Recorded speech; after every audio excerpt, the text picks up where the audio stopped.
So here we have, to share his predictions about what the technological revolution means for the industry in coming years, Neil Mohan. Neil is the Vice President for Display Advertising at Google. He's responsible for Google's suite of display advertising products. Prior to Google, he was the Senior Vice President of Strategy and Product Development at DoubleClick. Building the company's strategic plan, he led the product management team in its execution, and he was in charge of the growth of the business. So please join me in welcoming to the IAB stage, from Google, Neil Mohan.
Everybody.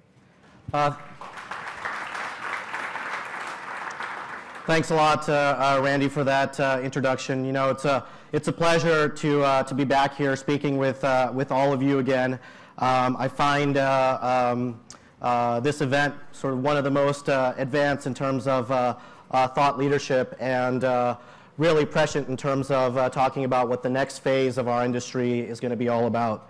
And as Randall mentioned, today, what I'm going to be talking about is what the next phase of the display advertising revolution is going to be focused on. And I'm really excited to be talking about that because I think it's going to be the most exciting phase yet. I think we would all agree that we've been through an incredible few years in the display industry as it's frankly witnessed a rebirth from the early days of the internet. But before I actually move on to the next phase, what I thought I would do is take stock of where we are as an industry overall. You know, as we've all read about over the course of the last few weeks, we've hit a really important milestone where online advertising has now become the second largest advertising medium, second only to TV. That's incredible, especially for those of us who've been in this industry for a very long period of time.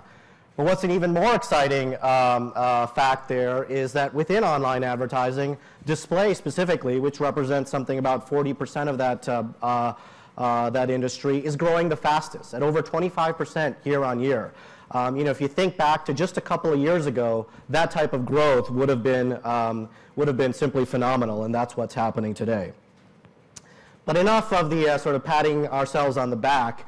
Let's take a quick view at how we actually got here. So it's not going to come as a surprise to those of you in the room that a speaker from Google is going to say that technology played a really big role in that. But I believe that to be the case. I think through the collective efforts of all the technology that's represented by all of us in this room, you know, we've transformed how the buying and selling of display advertising has worked. Everything from targeting to optimization to measurement to formats has all changed. And the collective efforts of everybody here has, I would submit, created the most advanced advertising system in human history. You know, if you think about it, we deliver billions of tailored, customized ads across millions of web pages using hundreds and hundreds of different signals every single day, impression by impression. And this is creating tremendous results for all of us as advertisers, publishers, agencies. You know, some of you may have seen some recent studies that Google did where we tracked all of the publishers that participate, for example, in Google's DoubleClick ad exchange. And we found that on average, they saw a lift of 188% in revenue by participating in the new technology that's come into fruition in the last couple of years. That's 3 times improvement in revenue for our publishers. And our advertisers and agencies are seeing great results as well. Some of our case studies have shown that through things like data-driven, real-time buying, click-through rates have improved 135%. Conversion rates have gone up 150%. And most importantly, cost per action is down 145%. And this is really still the early days, but all of these results bode extremely well for the industry. And there's a huge opportunity. But there's one problem. Let me show that to you.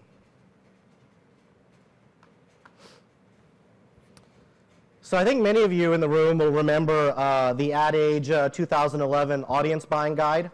Many of the companies represented in this room were featured there. It had about 25 companies, everything from Adnetic to X+1 across the alphabet, included Google. What we did was we took that magazine and we ran the marketing blurbs for all of those products, all of those companies through an algorithm and created this word cloud that you see here.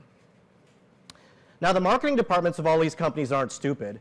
They're speaking exactly the language that they knew their customers were interested in, their publishers, their advertisers, and their agencies.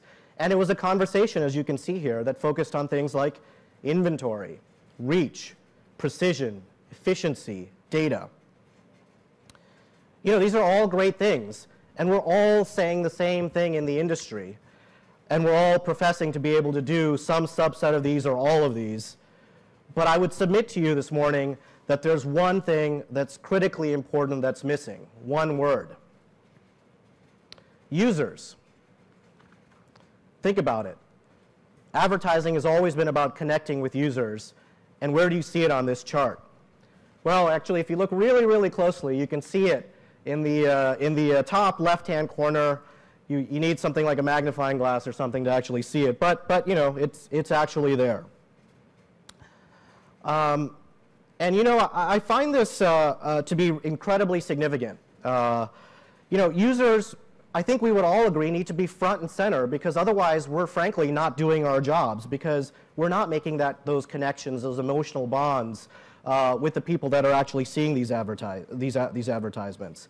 A lot of the great innovation over the last few years has been focused on making our lives easier, more efficient, more effective, et cetera. And that's great, but as a result, I feel that sometimes users have just been an afterthought.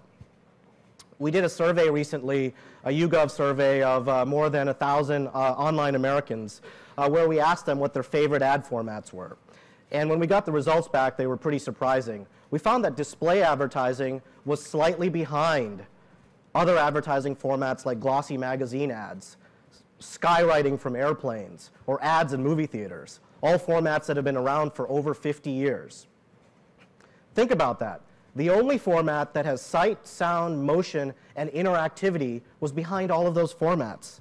That's not the way it should be, and all of us who've been in the industry for a while know through its history that when we actually do focus on users and making that connection, really, really profound things can happen. And that's what I'm going to talk about today. Think about all the ads that we grew up with, or those ads that have really stuck with us over the course of the years. Here's just a few examples of them. Everybody remembers Volkswagen's Think Small, or of course Nike's sort of iconic Just Do It ads. The Pepsi generation, or Where's the Beef from Wendy's in the 1980s. Now, if we all went home today and asked our spouses or our friends what recent display advertising campaigns have made such an impact on them, what type of answers do you think you'd get back? Now, of course, there have been great display campaigns that have been created, but what answers do you really think we would get? What I'm going to say is that I think it's imperative that we improve the efficacy of these ads in terms of making an emotional connection with users, making them user-focused, making them a lot more relevant, interactive, and truly engaging for users. And as I said, I think it's a necessity, not something that's a nice to have. And the reason for that is fundamentally that with the new technology, advertising, the viewing of ads by users is actually becoming optional. Let's talk about what I mean by that. The first is there's a proliferation of media choices. We all know this. 30 years ago, you bought a 30-second ad at 8 p.m. on the 3 primetime networks, you got 80% of Americans. Today, that's simply not the case. There's 250 million websites, just 1 million channels on YouTube alone. So if users aren't interested in your ads, they can just basically switch the channel. Now, second is the proliferation of screens. We just recently did a survey where we found that 73% of all online video viewers also had a second companion screen, usually a smartphone, up and running at the same time. Again, if they don't like your ads, they can just switch screens. The third is simply the ability to avoid ads. In this survey that I alluded to, this YouGov survey, we found that up to 36% of all those people that were surveyed used some means, either subscriptions or ad blockers or what have you, to avoid ads, and that technology is only going to proliferate. And finally, there's this notion through technology again of ads as content, where through things like social media and search, users can actually find the ads that they're really interested in and watch those instead of yours if they're not interested in yours. So making ads that are truly better and engaging for users is an imperative for all of us. And remember when I say that, it's not just about bigger ads, it's about better ads. And that's where the innovation needs to be. The good news, of course, is that if we do this, I think our users are telling us that they would be a lot more interested in this type of advertising. As part of this consumer research, we found that about 18% of those people surveyed said that display ads are either useful or very useful. But in the same breath, they also said they gave us very clear indication of those types of things that they would like to see within display ads that would make them much more useful. Things like much more relevancy. So fewer ads, but maybe more relevant. Much more interactivity, engaging formats like video, richer formats, offers and deals, things that really apply to their interests. And what's really amazing is what they said after that, which was that if we did all of these things as an industry, a whopping 66% of those users would rate display advertising as either useful or very useful. 2/3 of every user is saying that about an ad. No other advertising medium would have even come close. So the opportunity for us to actually be much more user-centric is a really profound one, and it's something that I think we need to embrace. You know, those of you who have heard me talk in the past have probably heard me talk about a couple of phases of this display revolution. The first, of course, was the building block, which is this notion of a media revolution. The fact that, especially with the proliferation of devices like tablets and smartphones and things like that, more and more and more media consumption is happening online or happening digitally. And that's only going to continue to accelerate as other parts of the world adopt these new technologies. The second phase, which we've all talked a lot about, is this technology revolution, which has dramatically improved all of our lives in terms of performance, efficiency, higher revenues, etc. And as I said, though, there needs to be this next phase of the revolution, this third phase, which I think is going to be the most exciting, and I'm just going to call it the user revolution. We need to bring along the users as an industry. That's where I predict a lot of our efforts are going to focus. That's certainly, I know, where a lot of our efforts within Google are focused these days. And I think that if we do this as an industry, it'll have a profound impact on it. Now, it's the early days of this third phase of the display revolution. And what I thought I would do is make 6 predictions about how I think the display advertising landscape is going to change as a result of this much more user-centric approach to how we view advertising online. The first, which may come across as a little surprising, is that I actually think, as if we succeed in terms of this next phase of the revolution, online impressions per user, so the number of ads that we all see every single day, will actually decrease, not increase. You know, if you think about it, sometimes more is just more. You know, the internet is sometimes a very cluttered, chaotic space, millions and millions of websites, literally trillions of display ads delivered, served up every single year. And with all this noise, it comes as no surprise that users have a hard time engaging with those ads that are truly relevant and meaningful to them. And amongst all of this banner blindness, it's surprising to me that we keep alluding to impressions, for example, as a means to measure the success of this industry. And we've seen some of this, this paradox of proliferation of choices in the offline world as well. A few years ago in 2000, Columbia University ran this study where they found that when consumers were given a wider variety of choices, they actually purchased less. What they did was they used the grocery store as a setting, and they gave half the users a choice between 6 jars of jelly and the other half a choice among 24 jars of jelly. And what they found was really surprising, which is that while the group that saw 24 jars of jelly were perhaps initially more interested, 60% relative to 40% in the other case, they ended up purchasing jelly dramatically less. Only 3% of those users actually purchased a jar, compared to 30% who were only given 6 choices. And I think the same thing could apply online. What if instead of seeing, on average, the 100 or so display ads we see every day, we only saw 75? But those were much, much more relevant, personalized, customized to your interests, and were much more interactive, engaging, and actually made that emotional connection through things like creativity at scale. Wouldn't that be a better user experience? And we've seen that as evidence. You take search as an example. In search, if the ads don't hit a certain relevancy threshold, as we all know, then it's better actually to not show an ad. That's better from a user value proposition standpoint, and it actually performs better for the advertisers that their ads are only shown when they're truly, truly relevant. And I would submit that if publishers adopt this, we have evidence to see that they could actually generate more revenue as well. Instead of slapping up a bunch of ads on their web pages, if they were thoughtful about them, had fewer ads, but ads that were much more matched to the context or the audience they've aggregated, we've seen evidence that they would actually generate more revenue. And of course, these formats should be customized for the particular context. We found, for example, that text ads work very well in things like email.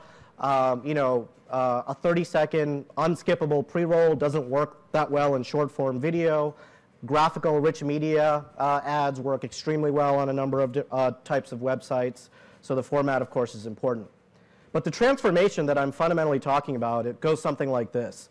The very common experience of all of us today is that when we go to a page, we'll see something like, let's say 4 ads, probably from 4 different advertisers, an auto manufacturer, a travel site, retail, bank, what have you, and matched loosely on some context or something about the user. The future that I envisage, though, is one where users have voluntarily contributed a whole lot more information to make that advertising dramatically more personalized and customized so that we can serve up the types of offers and the types of propositions that they are really looking for and combine them with rich media formats, video, or other forms of interactivity to make it truly, truly engaging at great scale. So in this scenario, instead of those 4 ads I talked about, maybe the user only sees 2 on a page, but they're much, much more engaging. And as a result, the user value proposition is dramatically more. And of course, that translates into better performance for the advertisers and higher revenue for the publishers. I think this change towards fewer ads is inevitable. And I think it's going to be a profoundly great thing for our industry. And I'm really excited about developing the technology to move us in that direction. Of course, as the ads become more relevant, we should see engagement go up dramatically as well. As there's less clutter, more personalization, the engagement rate should dramatically increase. I think all of you have probably seen the most recent DoubleClick industry benchmarks.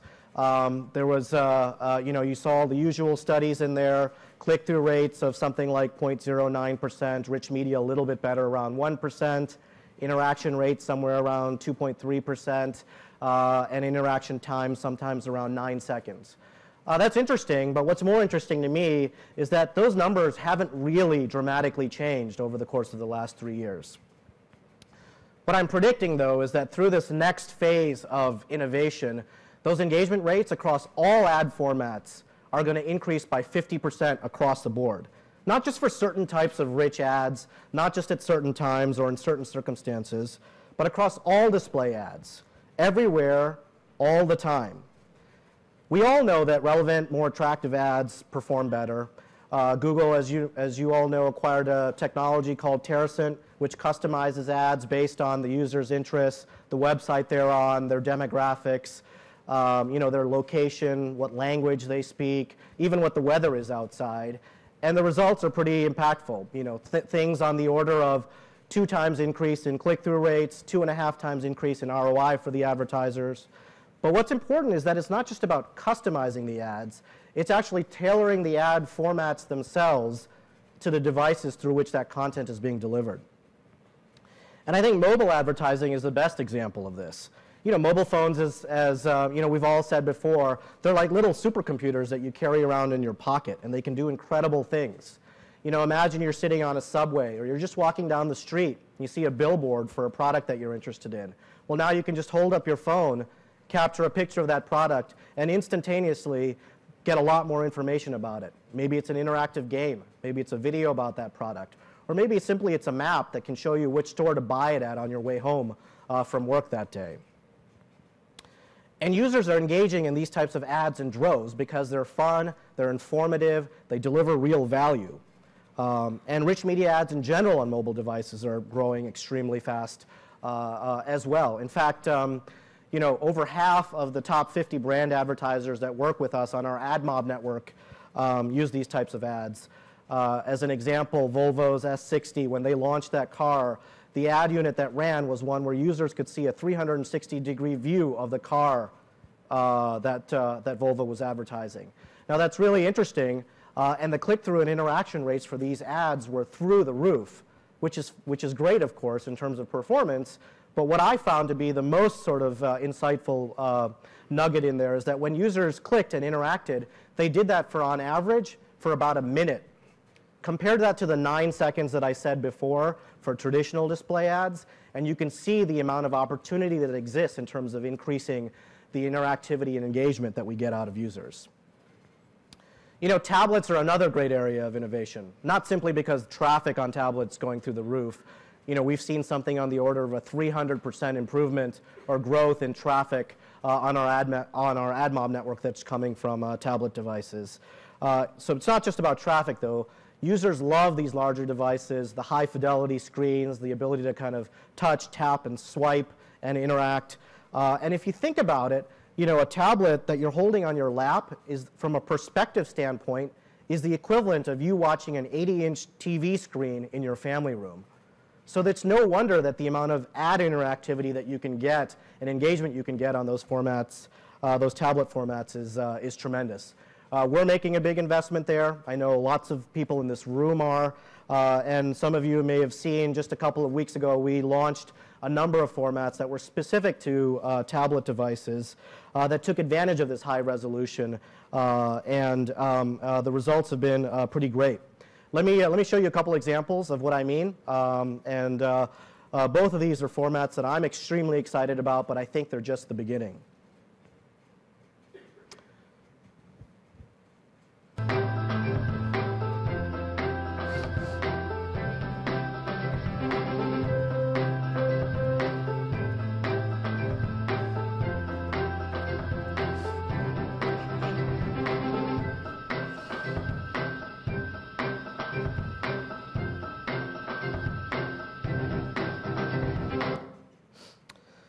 So, that was an interesting ad, and obviously there was lots of calls to action in there in which the users engaged.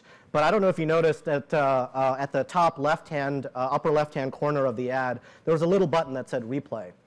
And what we found is that over 50% of the users that saw this ad clicked that button.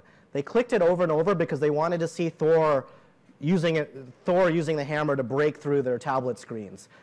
Users find these formats incredibly fun, engaging, and they make a meaningful impact in terms of the brand, in terms of the product on their experience, and it's something that they will actually remember and talk about the next day, just because by virtue of the way that they're interacting with the ads.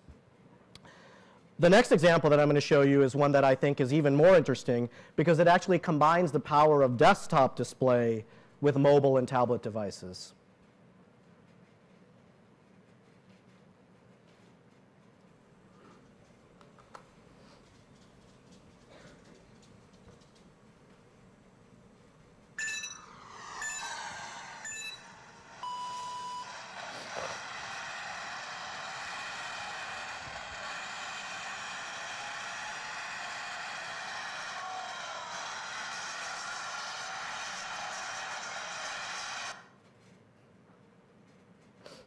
So as you saw here, not only did the application recognize the advertising that was running on the desktop, it was able to capture an image of that particular product and overlay it on top of a background of a race course. And of course, you could have done that with a smartphone, with a tablet, or what have you.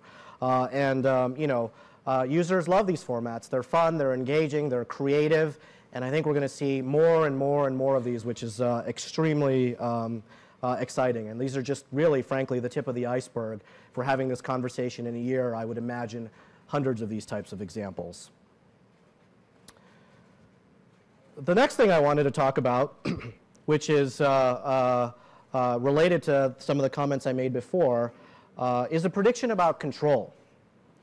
And what I'm saying here is that for a full 25% of all display ads that are delivered, the users will directly have a say in why those ads were being delivered to them.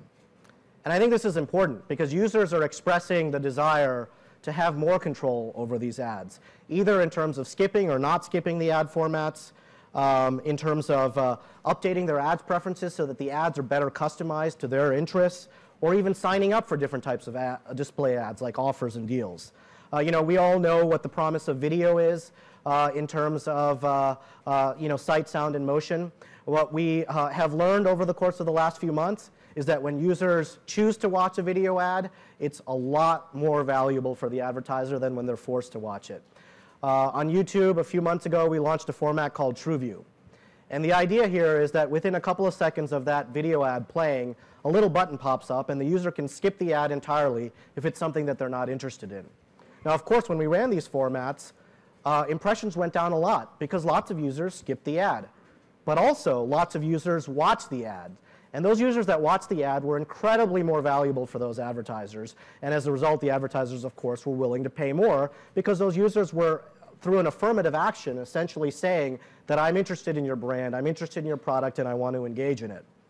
And the performance has been so strong that a full 30% of all the video pre-roll ads that run on YouTube are not standard pre-rolls, but are of this TrueView format, and I expect that number to grow dramatically in the months and quarters ahead. I mentioned this notion of selecting preferences.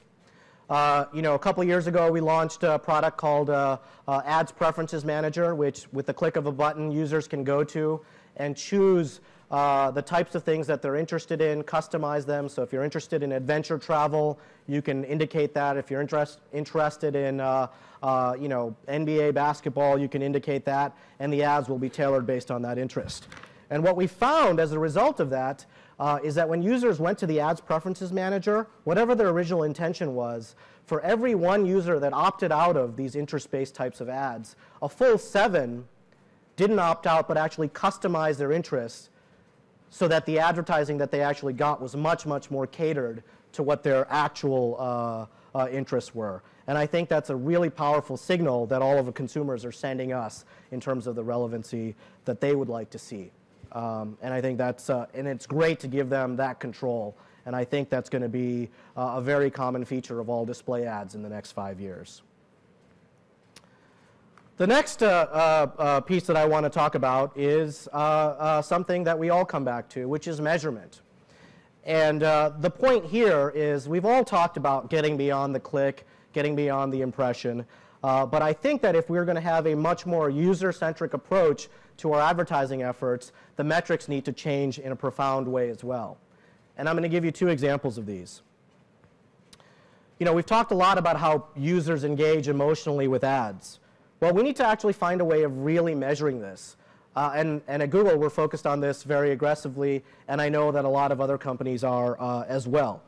Just to give you an example of a project that we just ran, we used some special biometric technology to measure things like hover rates, eye tracking, et cetera, to measure the emotional engagement of a user as an ad played out. And this happened to be a video ad that was running in a banner. And we were able to determine precisely where in that ad the emotional connection was the strongest. And as a result of that, the insights that were given back to the advertisers were truly profound. Now, of course, this was a one-off, and it's not something that's common in any of our campaigns that we run today. But imagine if we could actually do this at scale and deliver this as a means to measure the efficacy of all of our campaigns. And imagine if we could tie it to things like likelihood to purchase. You know, we recently did a study where we found that a well-executed display campaign can increase the likelihood to purchase by 24%. And a rich media interactive campaign can increase it by 34%. Imagine if that wasn't just a one-off case study, but if we could actually measure that on every single campaign that we ran. So that emotional engagement, being able to measure that, I think, is going to become a primary criteria of the efficacy of our campaigns in the next few years. The other one that we've all talked about for a long time is tying online campaigns to offline conversions. And the example that I'll use here is a decidedly offline product, Quaker Oatmeal, which has existed for over 100 years. Now, they ran a display campaign and a YouTube campaign a few months ago, and what they saw was that as a direct result of that campaign, there was a 9% increase in offline sales. Now, imagine if they didn't have to do that as a one-off case study, but that was just a standard metric that we could all deliver to our advertisers on a campaign-by-campaign basis.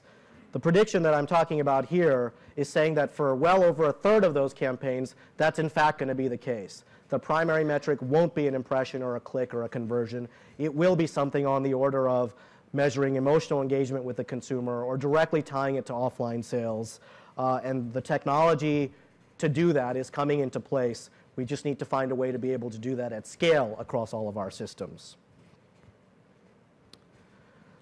You know, I just talked about giving users much more direct control over the advertising that they see. Another thing that I think is important, and I think all of us as consumers would agree, is giving them the information about the types of ads that they would see. With the click of a button, a user should be able to find out what type of data of theirs was used to deliver that ad, who delivered that ad, and give them the controls to be able to change that if they so choose. For example, if a user saw an ad because they live in Boston, it's mid-December, and they've been looking for flights to Miami, then we should tell them that. If a user saw an ad because they're sports enthusiasts and it's 80 degrees outside, we should tell them that. And that should happen on every single ad. You know, the technology is coming into place to be able to do just that. I'm not going to dive into the issues that are sort of swirling around our industry in terms of these types of things, but I'm going to make one point, which is that in all of these conversations, we can't lose sight of the fact that we have to put the users front and center.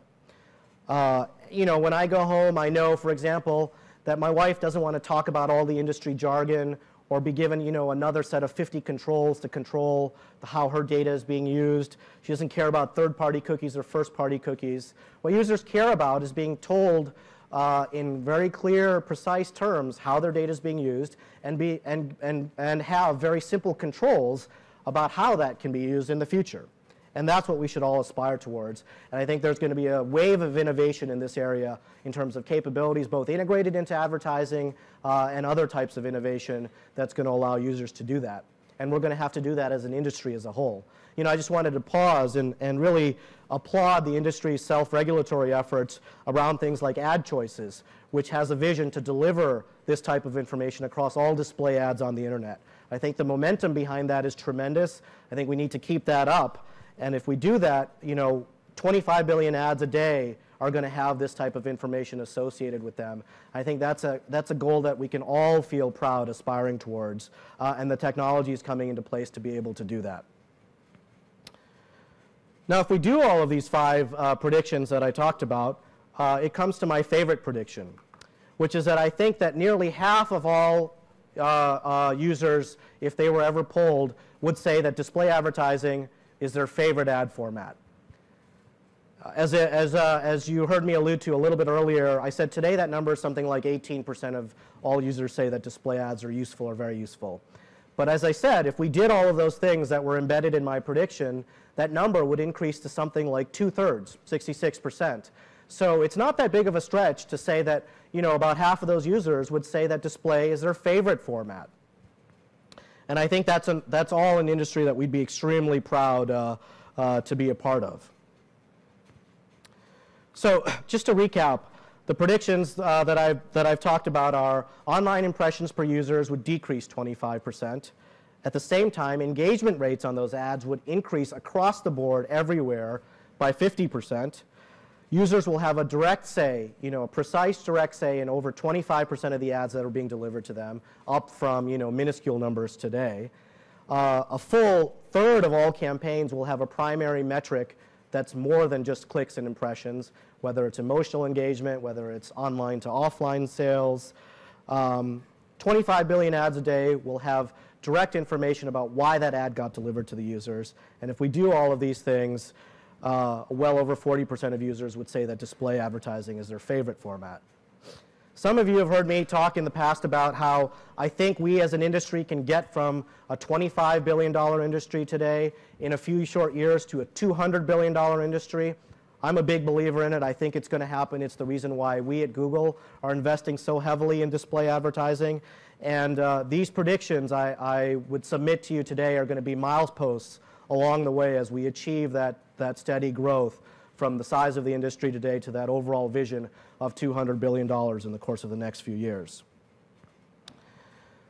Which leads me to my very last prediction.